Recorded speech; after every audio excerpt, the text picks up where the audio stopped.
ఓం సాయిరామ్. సమర్థ సద్గురు సాయినాథ్ మహారాజ్కి జై. సాయి భక్తులందరికీ నమస్కారం అండి. మన బాబాగారి దయ వల్ల మనందరం బాగుండాలి, సంతోషంగా ఉండాలి అని చెప్పి మనస్ఫూర్తిగా కోరుకుంటూ ఈరోజుటి వీడియో స్టార్ట్ చేస్తున్నాను ఫ్రెండ్స్. ఇక ఈరోజు వీడియోలో మనం చూడబోయేది ఏంటి అంటే, తల్లి వీళ్ళేనమ్మ వాళ్ళు నిజంగా చీకొట్టాలి, చంప పగల కొట్టాలి. నీ నాశనాన్ని ఈ ముగ్గురు ద్రోహులు కూడా 1000 కళ్ళతో ఎదురు చూస్తూ ఉన్నారు. నీకు సాక్ష్యాధారాలతో సహా చూపిస్తానని చెప్పి బాబాగారు మన కోసం ఒక మంచి సందేశాన్ని అయితే తీసుకొచ్చేసారండి. ఆ సందేశం ఏంటి, ఆ సందేశం రూపంలో బాబాగారు మనతో ఏం చెప్పబోతున్నారో తెలుసుకునే ముందుగా మన ఛానల్ని ఫస్ట్ టైం చూస్తున్నట్లయితే ప్లీజ్ సబ్స్క్రైబ్ చేసుకోండి ఫ్రెండ్స్. వీడియో నచ్చితే కనుక లైక్ చేసి సపోర్ట్ చేయండి. ఇక వీడియోలోకి వెళ్ళబోయే ముందుగా ఒక్కసారి, ఎక్కడెక్కడో మీరు జ్యోతిష్యం చెప్పించుకొని తృప్తి చెందకుండా, మనశ్శాంతి అనేది లేకుండా, మీ సమస్య అనేది ప్రాబ్లంకి ఆ సొల్యూషన్ అనేది దొరక్క మీరు అసంతృప్తిగా బాధపడుతూ ఉన్నట్లయితే ఒక్కసారి మనకు బాగా తెలిసినటువంటి గురువుగారు శ్రీ షిరిడి సాయిబాబా ఆశీస్సులతో జ్యోతిష్యం చెప్తున్నారు గురూజీ సుబ్రహ్మణ్యం రాజు గారు. Contact number 9908224144. ఈ గురువుగారు నెంబర్ 1 వశీకరణ స్పెషలిస్ట్. మీ యొక్క ప్రతి సమస్యకి కూడా పరిష్కారం అనేది చూపిస్తారు. అన్ని విషయాలను కూడా ఫోన్లో స్వయంగా గురువుగారే మాట్లాడతారు.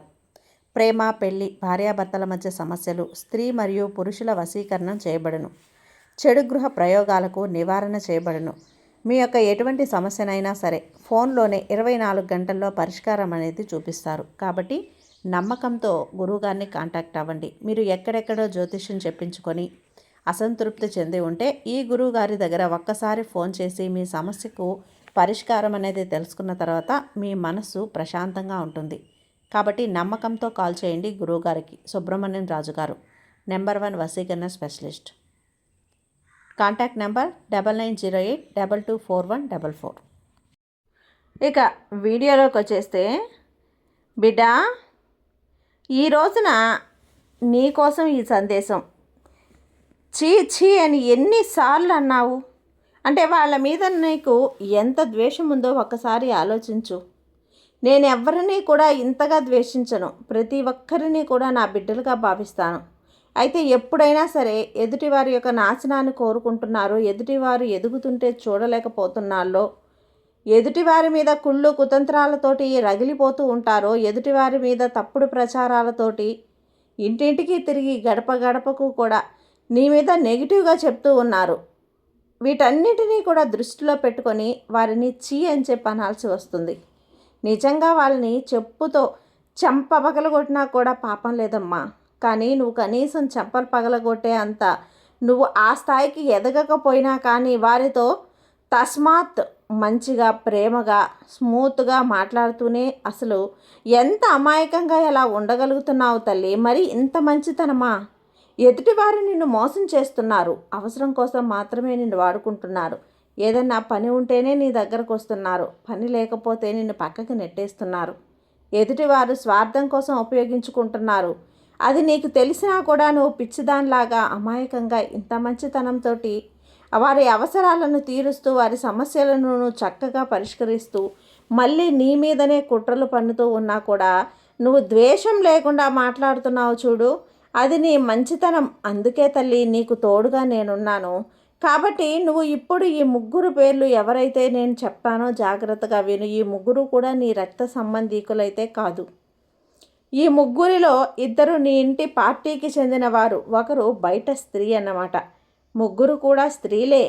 ఈ ముగ్గురు గనక మూకుమ్మడిగా ఒకే చోట కలిశారంటే వారి యొక్క టాపిక్ అంతా కూడా నీ గురించి మాట్లాడుకోవటం. ఏంటి ఎందుకు అనేది ఉండదు.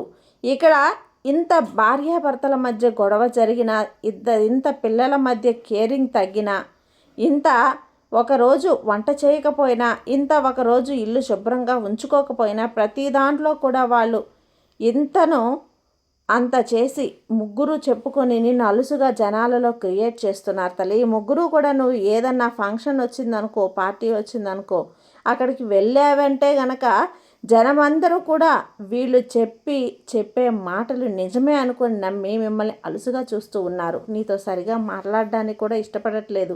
దానికి కారణం వీళ్ళే అని నీకు బాగా తెలుసు. అలా తెలిసి కూడా నువ్వు ఎలా అలా ఉండగలుగుతున్నావో నిజంగా నాకు అర్థం కావట్లేదు తల్లి. బిడ్డ, ఒకే ఒక విషయం చెప్తాను, జాగ్రత్తగా విను. నువ్వు మంచితనాన్ని వదులుకోమని నేను చెప్పను, కానీ నిప్పు అనేది కాలుతుందని తెలిసినా కూడా నువ్వు దాన్ని పట్టుకునే ప్రయత్నం చేస్తే తెలిసి కూడా తప్పు చేస్తున్నట్లే కదా లెక్క. కాబట్టి నువ్వు ఎంతవరకు ఉండాలో అంతవరకు మాత్రమే ఉండు. నా వల్ల కాలేదు అనే మాటలు చెప్పడం కూడా నేర్చుకో తల్లి. అలాగే సూటిపోటి మాటలు అనటం కూడా తెలుసుకో. అప్పుడైనా వారికి బుద్ధి వస్తుందేమో. ఎందుకంటే గనక అమాయకురాల్ని చేసి ఆడుకుంటున్నారు కదా తల్లి. పెళ్ళైన దగ్గర నుంచి ఒంటరిగా చేశారు. నీకు ఎంత బాధ ఉన్నా కూడా ఎవరికీ చెప్పుకోలేకపోతున్నావు. కనీసం నీ జీవిత భాగస్వామి కూడా నిన్ను అర్థం చేసుకునే ప్రయత్నమే చేయటం లేదు. ఆఖరికి నీ కడుపున పుట్టిన బిడ్డలు కూడా నిన్నెప్పుడూ కూడా వారి అవసరాల కోసం మాత్రమే వాడుకొని నిన్ను ఒక వస్తువులాగే చూస్తున్నారు తప్ప ఒక మనిషిలాగానే చూడట్లేదమ్మా. ఎంత చెప్పినా కూడా నువ్వు ఈ జన్మలో ఎన్నో కష్టాలను అనుభవిస్తున్నావు. ప్రతి కష్టాన్ని కూడా తీరుస్తాను. ఏమాత్రం కూడా నువ్వు బాధపడకు, ఆలోచించకు, మనసుని నిర్మలంగా ఉంచుకో, ప్రశాంతంగా ఉండు, చక్కగా ధైర్యంగా ఉండు. ఏ మాటలు పట్టించుకోకు తల్లి, ఏది మనసుకు తీసుకోకు. ఎప్పుడు కూడా ధైర్యాన్ని మాత్రం పక్కన పెట్టద్దు. అలాగే ఒంటరితనాన్ని నువ్వు ఫీల్ అవ్వద్దు. నువ్వు ఏ తప్పు చేసినప్పుడు ఎందుకు ఎదుటి వాళ్ళు మోపే నిందలను నువ్వు భరించాల్సినటువంటి అవసరం లేదమ్మా. విలువ లేని చోట అడుగు పెట్టకు. నీకు విలువనిచ్చే ఆ యొక్క మనుషుల దగ్గరికి మాత్రమే వెళ్ళు, వారితో మాట్లాడు. అలాగే ఇటువంటి వారితో అవకాశం ఉంటే ఇటువంటి వారు నీ దగ్గరకు వచ్చినప్పుడు వారిని ఖచ్చితంగా సూటిపోటి మాటలతో దెప్పి పడవకుండా మాత్రం అస్సలు ఉండొద్దు. అమాయకంగా అని చెప్పి ఈరోజు నువ్వు అలా మాట్లాడొద్దమ్మా. ఈ రోజుల్లో మనుషులు ఎలా ఉంటున్నారు, చూసి రమ్మంటే కాల్చి వచ్చే టైప్లో ఉంటున్నారు. కానీ నువ్వు మాత్రం ఇంకా కూడా వాళ్ళకి వంగి వంగి నమస్కారాలు పెడుతూ వాళ్ళ వెంటే నువ్వు తిరుగుతూ ఉంటే ఎలా తల్లి? నీలాంటి వాళ్ళని వాళ్ళు ఎంత మోసం చేస్తారు? ఈ విధంగా నువ్వు ఉండటం వల్ల వాళ్ళకి ఎంత ఆనందంగా ఉంటుందో, నువ్వు ఎంత దిగజారిపోతున్నావో వాళ్ళ దృష్టిలో. ఏమంటున్నా కూడా మళ్ళీ మళ్ళీ మన దగ్గరికే వస్తుంది అనే ఒక చులకన భావం అనేది నీ మీద చాలా ఎక్కువైపోయిందమ్మా. కానీ ఇప్పటికైనా తెలుసుకొని వాళ్ళ నుంచి దూరంగా ఉండు. వాళ్ళ నుంచి దూరంగా ఉండి వాళ్ళకి అస్సలు నీ దగ్గర చోటే ఇవ్వద్దు. వాళ్ళతో నువ్వు మాట్లాడాలన్నా కూడా వాళ్ళకి ఎదురు చూసేలాగా నువ్వు చేయాలి. నువ్వు వాళ్ళని దగ్గరికి రానిచ్చి మాట్లాడి మళ్ళీ మళ్ళీ నువ్వు మోసపోతూ ఉంటే వాళ్ళకి ఇదే సరదా అయిపోతుంది, ఇదే అలవాటు అయిపోతుంది. ఇలా నీలాంటి వాళ్ళని ఎంతోమందిని ఈ విధంగా మోసం చేస్తూ ఇలానే బ్రతికేస్తున్నారమ్మా. అలాంటి వారిని నువ్వు ఎంకరేజ్ చేయడం అనేది చాలా తప్పు కదా బిడ్డ. ఇప్పటికైనా తెలుసుకో. ఈ బాబా చెప్పే ఈ మాటలన్నీ తెలుసుకొని ఇప్పటికైనా సరే దూరంగా ఉండు. నీ జీవితాన్ని నువ్వు ఆనందంగా గడుపు బిడ్డ. ఈ బాబా మీద నమ్మకం ఉంచమ్మా, నీకంతా మంచిగా జరుగుతుంది. ఈ సాయి నీకు తోడుగా ఉన్నంత వరకు నీకు భయం ఎందుకు చెప్పు. సర్వేజన సుఖినో భవంతు.